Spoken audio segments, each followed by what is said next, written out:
ریاست تلنگانہ سے حج 2024 کی ادائیگی کے لیے عازمین حج کے قافلوں کی روانگی کا سلسلہ جاری ہے۔ چنانچہ جمعرات 23 مئی کو سعودی ایئر لائنز کی 3 پروازیں شمش آباد میں واقع راجیو گاندھی انٹرنیشنل ایئرپورٹ سے 845 عازمین حج کو لے کر مقدس شہر مدینہ منورہ کے لیے روانہ ہوئی۔ تاہم 35 پروازوں کے ذریعے 10,207 عازمین حج حیدرآباد امبارکیشن پوائنٹ سے روانہ ہو کر مدینہ منورہ پہنچ چکے ہیں۔ اس موقع پر حج کمیٹی نے مولانا صوفی خیر الدین قادری کو بطور مہمان خصوصی مدعو کیا۔ حج کمیٹی کے چیئرمین خسرو پاشا افضل بیابانی، ایگزیکٹو آفیسر لیاقت حسین، اسسٹنٹ ایگزیکٹو آفیسر عرفان شریف، حج کمیٹی عملہ اور دیگر موجود تھے۔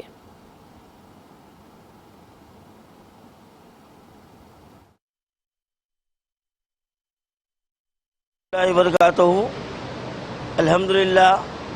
آج ہم حج ہاؤس میں ہیں اور حج کمیٹی کی جانب سے ہم کو حجاج کرام کی روانگی کے لیے ہم کو یہاں پر مدعو کیا گیا تھا۔ آج یہ 34واں قافلہ ہے اور اس کی فلائٹ صبح 9:20 پر شمش آباد سے روانہ ہو رہی ہے اور اس قافلے میں 280 عازمین روانہ ہو رہے ہیں اور یہاں پر جو انتظامات کیے گئے ہیں الحمدللہ حجاج کرام کے لیے بہت ہی اچھے انتظامات ہیں، جس کے لیے میں چیئرمین حج کمیٹی جناب خسرو پاشا کا میں شکریہ ادا کرتا ہوں اور حکومت تلنگانہ کا بھی شکریہ ادا کرتا ہوں۔ لیکن اس کے ساتھ ساتھ میں ایک بات یہ کہنا چاہتا ہوں کہ ہمارے حجاج کرام جو یہاں سے مدینہ منورہ جا رہے ہیں یا مکہ معظمہ جا رہے ہیں اور ان حجاج کرام کے ساتھ جو خادم الحجاج کو روانہ کیا جا رہا ہے تو ان کے تعلق سے چند تحفظات جو ہے نا سامنے آ رہے ہیں کہ وہ اپنی خدمات کو پورے نہیں کر رہے ہیں۔ تو میں یہ مطالبہ کیا ہوں حج کمیٹی سے کہ وہ حجاج کرام کے تعلق سے ان کو پابند کیا جائے اور وہ اپنی ذمہ داری تاکہ پوری کر سکے۔ اور ایک میں مطالبہ کیا ہوں کہ جو خادم الحجاج کے لیے جو گورنمنٹ سروینٹ ہونے کا جو لزوم رکھا گیا ہے اس کو برخاست کرنا چاہیے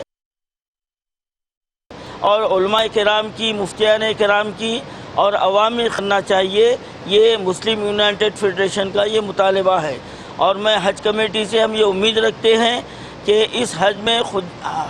خادم الحجاج پر نظر رکھی جائے اور جو بھی